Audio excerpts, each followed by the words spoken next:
Hello there and welcome to another episode of Marketing Room 101, the podcast where I invite marketers for a good old rant and give them the chance to banish one thing from the industry forever. I'm Ben Norman, your host and self-appointed guardian of Marketing Room 101. In my day job, I head up strategy at Principles, a brand comms agency in Leeds, and I started this podcast because I both deeply love and occasionally loathe the marketing world, so I wanted to provide a safe space for those who feel the same to vent and banish their nemeses forever. In this episode, I had the pleasure of chatting to Gareth Healey, who was the CEO and co-founder of the first agency I ever worked at, which under his leadership grew from fewer than 30 people to over 175, won tons of awards for both their work and their investment in people and culture, and also became Campaign's top UK regional agency. Since exiting that business a few years ago, he has dedicated his time to helping others to manage and grow their agencies, something he's literally written the book on. Principles, where I work, is one of the many agencies that Gareth supports and mentors in his role as a consultant with Cactus. And I can say firsthand from working with him over the years that Gareth has this refreshing skill for taking a step back and seeing the bigger picture. In my experience, he'll listen intently to so many different voices before giving really considered advice in a very calm, collected way. And I've been exposed to very few businesses that couldn't do with more of that. So here's my conversation with Gareth Healey. Gareth, welcome to Marketing Room 101. Thank you very much, Ben. My pleasure. But before we get stuck in, I just wondered if you could describe the room for our listeners. What is it sort of like down here in Marketing Room 101? Well, I'm quite shocked actually because I do have to describe it because we've had to suppress the sound because the thing that's shocked me the most is the noise. It's very, very noisy down here under normal circumstances. It's quite dark, but it's absolutely the cacophony of noise making it very, very difficult to concentrate, very difficult to focus. Just seems like there's lots going on. It reminds me actually of those films where there's a torture scene and people are locked in a room with constant loud rock music to keep them awake. It's that sort of thing. That's the vibe. Rather than loud rock music, what did you find was filling the air before we soundproofed it? Yeah. Just people shouting for me at all directions. Come over here, buy this, buy that. Don't buy that from them, buy this from us. It's just an absolute, it's like the markets. I mean, That's a nice, the old markets, that's a nice experience, but where the traders were shouting, it's like that, but amplified by 1,000. So is that what marketing's become now? Just this big old shouting match? I think it is, hasn't it? But the key is we've got to cut through, haven't we? I mean, not just brands, actually, individuals, whatever we're doing. The noise is there, but it's got to find some way of cutting through.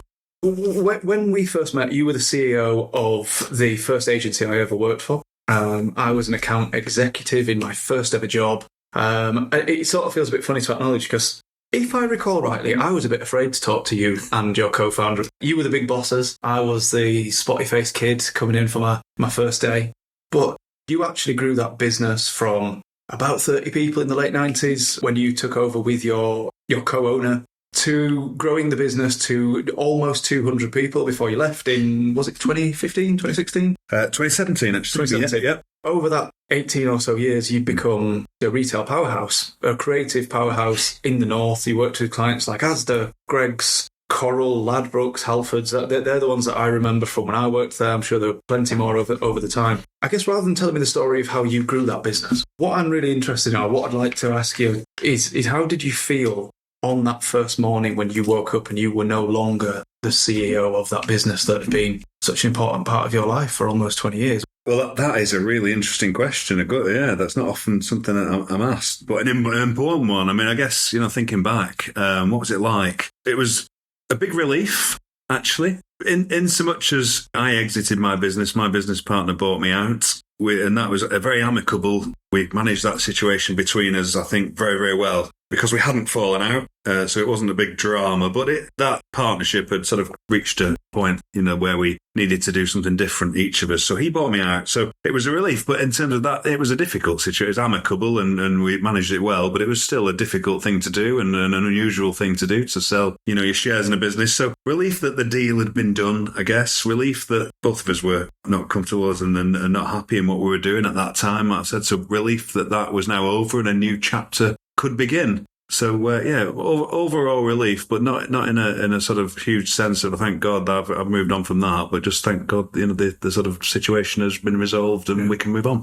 If we fast forward to now, so that was 2017. Now I worked with you when you were there. Equally, I now work with you because you consult with Principles. helping us guide our growth and guide the agency as you do with many other agencies. You've written a book, Stand Out or Die, and that's how to grow your agencies is the message in there. So you do a lot of work helping agencies grow now. Was it a plan? Or, from that point where you left and you did wake up that morning, did you have an idea of where you wanted to go? Did you have anything sort of on your agenda that you wanted to do? Or did that just come after you'd got a bit bored? Yeah.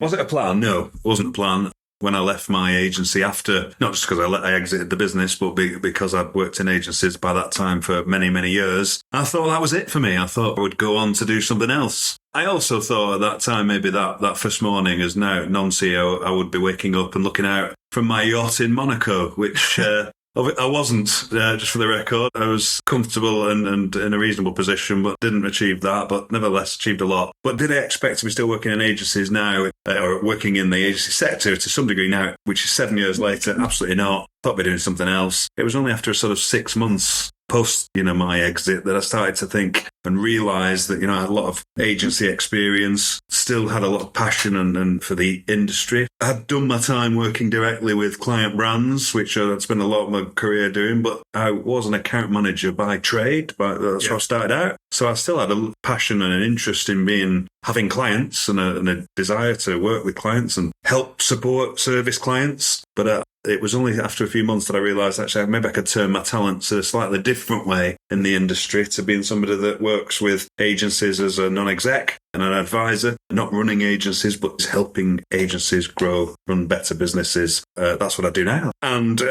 get a massive amount of satisfaction from it. Didn't expect to write a book. It was a bit of a bucket list thing, actually. I haven't said that, but I never thought I'd get around to it. COVID was the catalyst. It took me far longer than the lockdowns, I have to say, but nevertheless, that was the catalyst. So from your book, From Stand Out or Die, there are a number of principles in there, and I would encourage people to read it. But if there's one takeout that an agency owner can start doing right now, what's the first thing that they should do to set them on that track to becoming stand out rather than stand still? My book, Stand Out or Die, there's 55,000 words in that book, a bit of structure to it, lots of different areas covered. But I always say you could summarise it in one word, actually, and the word is focus. So the theme across many different areas is focus. We used to work with Asda. You remember, Ben, you did as well. Yeah. Great business. And Alan Leighton, the ex-CEO of Asda, had this phrase, winners focus, losers spray, which is always something that stuck with me. Hopefully people will be listening to this that are both working agency side and client side. How could a client in a marketing team assess whether they are working with a standout or a standstill agency? What do you think could be the telltale signs? I think that from a client's perspective, if anybody is kind enough to read my book, they'll find out the standout agency model is multifaceted. But from a client perspective, I always say that the standout agency is one that is proactive, that is communicative, does the work and delivers the work, of course, but is the one that comes to them with ideas, new approaches, new ways of doing things, stimulus to say this is how we can improve your business. Proactivity, I think, is the key from a client perspective. I think from my experience, are you curious? Are you asking questions or are you just taking orders? And also, are they listening to the business problem? Are they listening to the bigger picture? That's a great point, yeah. It's the David Ogilvy thing, isn't it? To really engage with your clients, you need to be interested in their business, not just because you're being asked to do something, because you're genuinely interested in helping them. So, yeah, great point. If you're a marketer and you're free on the 5th of February, get yourself to Leeds for Every Second Counts, but which counts the most? The event that Principles Agency, along with Boutique Media, are putting on to give you the chance to hear from leading marketers and channel experts as they unpick the confusing shitstorm of modern media and help you understand the true value of every second of attention paid to any channel so you can make better decisions in 2025. To find out more and get a free ticket code if you're a brand, drop me, Ben Norman, or Principles Agency a message on LinkedIn. So you're here today because you want to banish something from the marketing industry forever. Can I ask you, please, what you would like to banish?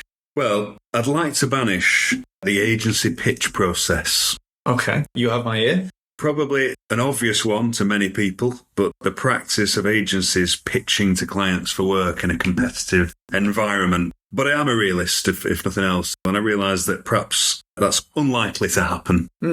So I'm going to just, if I may, Ben, I'm just going to pivot it slightly into not all pitch processes, but the, what I call lottery pitching, the pitches that are unstructured, unfair, unpaid, the sort of pitch and pray situation that agencies often find themselves in, where they're pitching into the dark and have no idea what the criteria is for winning it, who they're up against, how many people are up against, don't get paid for it, don't know how much work to do and how little work to do, etc., etc. So pitches in general, I'd love to get rid of it. I understand why the pitch process exists. It exists because it's now ingrained, and there's agencies, there's no cartels, so that we're not going to break it, sadly. But fundamentally it exists because all agencies are selling intangible services, aren't we? No matter what we say, the work that we do is, certainly in the first engagement, is an intangible thing. You can't physically see what's going to happen. There's a trust issue there. If a client is wanting to work or does work with agencies, appointing a new one is a big deal. There's a lot of money involved. Yeah. Nobody in any client business, of course, can afford to be spending money these days, and then their CFOs are very much on their case in terms of what they're spending, when, why, who they're spending it with. So they don't want to get that decision wrong. So I understand that pitch process, beauty parade, why it exists. So we can't probably get rid of it all. And also, from an agency perspective, I work for a business called Cactus, and we've just done a growth survey with 250 agencies. Where do you get your new business from? And the second major source of new business wins for those 250 clients, unsurprisingly, was pitching. So it's a source of new business. So I'd upset clients and agencies if I got rid of it completely. But coming back to the sort of lottery pitching, pitch and pray, bad pitches, that's got to go. It's something where I enjoy this as a topic because I don't know exactly where I stand on it. Because I think you're kind of covering it off here where you say pitch and pray. Because I love pitching. I love the challenge. I feel like there's nothing more exciting than going into a pitch. There's nothing more exciting than the buzz you get around the business. When there is a pitch on the table, when everybody is firing on all cylinders, you get that when there is a really big, exciting pitch. But that happens when there is a clear pitch process. Yeah. As opposed to what you're saying here, which is pitch and pray, which is so intangible. If you're up against 20 businesses, rather than if you're up against 3, how do you then decide? Because you don't know how many you're against. Yeah. You can't decide what resource you're putting into that pitch. You can't decide whether that client has been through. Do they know what they want? Do I know that client knows what they want? Do I even know that anybody will be appointed at the end of it? I guess what's interesting here is the thing that's overlooked is the actual cost to agencies. You ran an agency for long enough. What do you think the real cost is to agencies? Well, I think pitching, I've been pitching all my life. Yeah. Salesmanship should be more part of education, really, in my opinion. But so pitching is not always a bad thing. The buzz that you get in the meetings and pitches, creating the work, can be some of the best times in agencies. And when you win, as you just mentioned your principles, I think we've just won a couple. There's a palpable vibe in the business, isn't there, of positivity? And so, it's a really good thing. So there's many benefits to it, but yeah, the cost. The IPA estimates that agencies can spend up to 30% of the resources on pitching, often and usually unpaid. So there's a financial cost, and some of the bigger agencies can not afford, but can stomach some of those big costs. But when you're running a small business, potentially a third of your resources devoted to doing work that may not result in anything is not a viable business model, is it? So there's a financial cost, but I think there's also a mental cost as well, because, all agencies lose pitches here and there, and many with more competition, and with some of the pitches that go on where there's numerous people involved, there are clearly more losers than there are winners. So there's a mental toll as well, particularly in creative businesses. Creative directors and creative people, they often take it very personally, of course, don't they? It's not just the agency, it's their creativity, it's their output, and when it's rejected, there's a mental issue there. So that's life, that's business, and we can't protect that totally, but I think the costs can be significant. Also, the cost to your existing clients is often the overlooked cost. True, yeah. What does it mean for your existing clients? A lot of teams are quite lean, and we know that resources are always at a premium. You don't have 30% of your business's resource sat around doing nothing. So to what extent is that having an impact on existing clients? No, that's a great point. I just think it sort of impacts existing clients, and particularly, just to build on it, where the existing clients are those clients that often pitch the work. Yes. So, and they will say that's a benefit, that's a good thing, we're keeping you sharp, we're looking at the market. Okay, I understand that, but you could think of the resource that agency could have put into working with you, working with the client, rather than being in a lottery or a competition with other people. So if we're going to consider putting pitch and pray pictures in. So we're not saying all pictures, but we're saying in particular these pitch and pray pictures. What would you say is the alternative, or what would you say to a client who is running a pitch process about how to avoid that? What's the alternative, and maybe why do we think this happens in the first place? Yeah, I think what's the alternative? Well, there is actually a movement led by the IPA. I think the ISBA are involved as well. The Pitch Positive Pledge, lots of agencies signed up to, and some big clients as well. And that's a step in this direction. For me personally, I don't think it goes far enough. It talks about concepts and people sign up to it, great. But I don't think it goes far enough, because the things I've got sort of a manifesto of my own that I guess is call it a pitch perfect manifesto, but it's a manifesto for good pitching, I guess, to avoid the pitch and pray. There's 10 things on it. Shall I whiz through? 100%, please do, yeah. Yeah. So number one, let's go straight in, feet first, compensation. So unpaid pitching, where there's a lot of work to do and is completely unpaid, is a massive challenge for agencies, particularly small ones. So again, I'm a realist. I'm not suggesting that every pitch should be fully paid by the client, every agency involved, but they have more ability to do that if they don't choose as many agencies to get involved. And maybe agencies aren't compensated for all of their costs on the pitch, but there's some compensation. It covers some of the costs.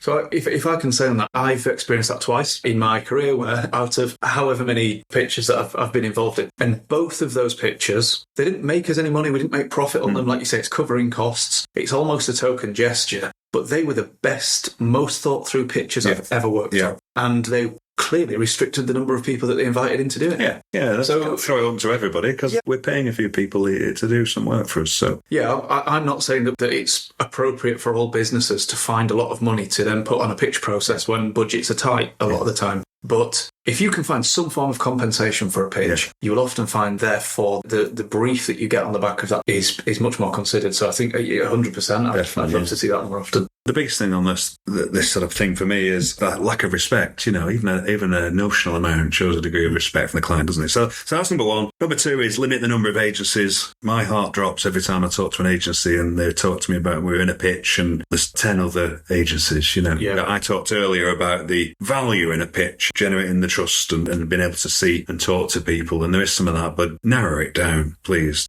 I don't know if it happens as much these days, but even the chemistry session, the pre-pitch discussion, where you can take that list of 10 agencies. You don't need 10 agencies involved. No. Take that list of 10 agencies, have a discussion with them, see if the chemistry's right, see if you can actually work with these people. Can I work with these? And then reduce to 3-4. Yeah, perfect. Yeah. And that saves everybody time. That's a great build on that. So limit the number of people involved. Obviously, well-defined briefs, detailed briefs, goes without saying, but so many times we see incomplete and not well thought through briefs. That's really important. Transparency on what the decision-making criteria is. So what the client is going to look at when they're judging. Chemistry, as you mentioned, is going to be in there, of course. That's, again, quite intangible, but price, strategic thinking, creativity. The best run pitches, often run by some of the sort of intermediaries, of course, have that laid out, but so many others don't. So transparency in the decision-making progress. Respect for this is a really important one. Respect for intellectual property, of course. So where agencies have pitched, and nothing hurts agencies more than pitching and then seeing their work or a version of it appear when they've lost. That's so absolutely soul-destroying when that happens. Clarity of budgets and timelines, controversial on this. We ran a conference down in London and we had some CMOs on the panel. And one of the clients said she didn't like to do that because she didn't want it to limit agencies. As in, if I tell them it's 100 grand, they'll spend 100 grand. And if they come up with a really good idea, I might spend more than 100 grand. Now, that might be true, but I just don't buy that argument. I'm sorry. I think it's much fairer to at least, even if it's a range, give us a scope, because again, what's the point in pitching if you know that you're going to come up with 50 grand's worth of campaigns and the budget's only 10 grand or a grand? And so let's all face it, we've had the nightmares. If that's transparent up front, that also gives the agency the opportunity to make the decision about whether they go for the pitch in the first place. Yeah. Because the last thing you want is an agency to go through the pitch process to then find out that the brief is too small for them to be able to afford to resource and work on. So it's, again, that clarity on both sides, isn't it? Yeah. And I think that's the point on the number of agencies in the pitch. Somebody went, why is that important? Or who they are, why is that important? I think it is important, because if I'm in a pitch with other agencies And we're in the north here in Leeds. Let's say we're going to doing a pitch, Ben, for our agency. And there's another 5 agencies in the pitch. The other 5 of them, should I say, are all London-based. That might not necessarily be a bad thing. That might not necessarily be a sign. But if you know that, you can start to think, is the location an issue here?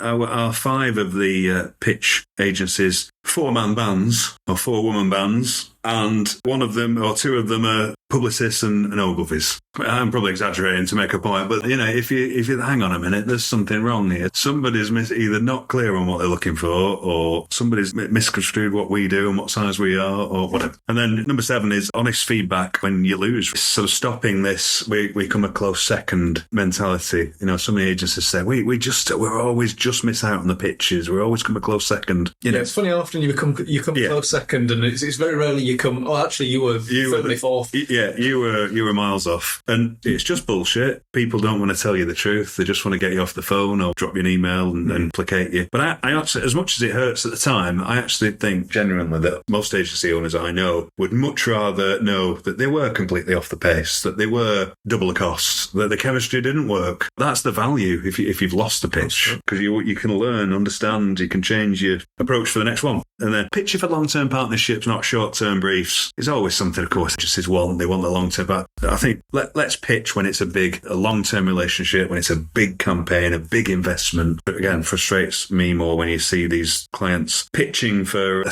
tiny project, 10 agencies are pitching. No. The response you get, if you're clear at the start and say, actually, this is a 24-month contract and we want a strategic partner to work with us, that's going to attract the best people from the best agencies to put their best effort into a pitch. Yeah. So I 100% agree there. And final 2, again, obvious ones, no speculative work. Ideally, the Pitch Perfect Manifesto is about having the agencies give you strategic direction and high-level concepts. Asking for concepts to be worked up, going to second or even third stages and rounds of revision is the final one as well.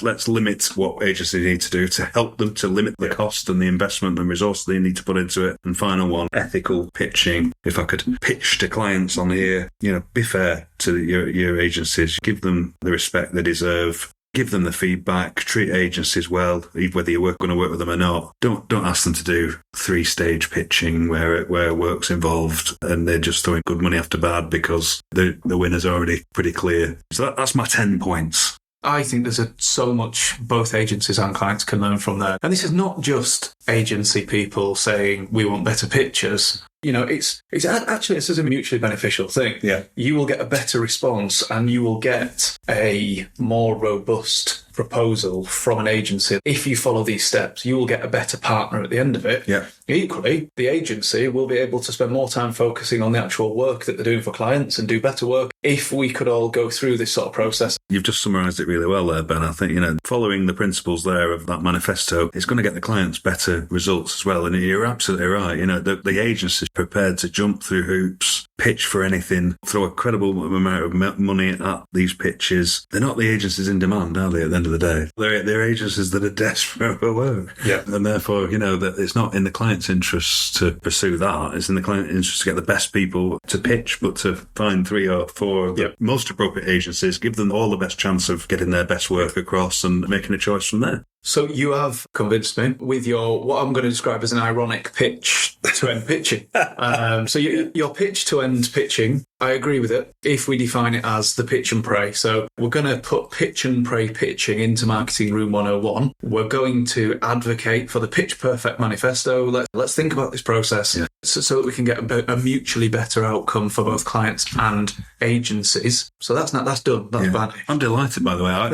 I'd cheer if I thought it would. The sound wouldn't carry anywhere because it's so noisy. Yes, yeah, exactly. So that's done. Now, while you're down here, do you want to take anything back and distribute to the whole industry, all of your clients and all of their clients? Well, I would, of course. And again, I'm going to be in danger of picking an obvious one, but I'd like to pull out of Marketing Room 101 the contact report. Oh, okay. Yeah. So many, not the sexiest nomination. Sorry, but as a former account handler, you have my ear. So yeah, it's not the most, but it really important, I think. And contact report. There are many people listening to this won't even understand what that is because they're probably half my age. But years ago, when I was an account handler, and you were in your early stage of being an account handlers after meetings with clients did contact reports, and there were meeting minutes, there were action lists, there were a record of what was agreed, and then they were typed out. And that practice has disappeared. And I understand that because I'm not a dinosaur, and we're far too busy now. Things move far quicker than they ever did. We're far too busy as agencies. Clients are far too busy. But we often do have meetings and finish the meeting without a clear reference as to what was actually agreed. Yeah. What's the next steps? But we all leave meetings with notes and things, hopefully. But have we interpreted things in exactly the same way? Are we clear on who's accountable or who's responsible for the next action? And the contact report used to do that. And we have, of course, AI note-taking apps. There's millions of them now for our online meetings, which are incredibly good, of course, at what they do because they make an exact replica of the conversation. But again, do we refer back to them? Did they summarise the actions in a clear way? And also, generally, people use their own. It's not a unified single source of truth. So I'm hoping that we can retrieve a modern version of the contact report. I think it's important as a record, but I think it's important as a mindset as well, because I think we do so many meetings these days, and not all meetings are about actions. There are more fluid brainstorm meetings, etc. But most of the meetings, important meetings, we're there to create actions. We're there to make decisions. And I think the mindset and the discipline of recording those has been lost. So that's my pitch for that.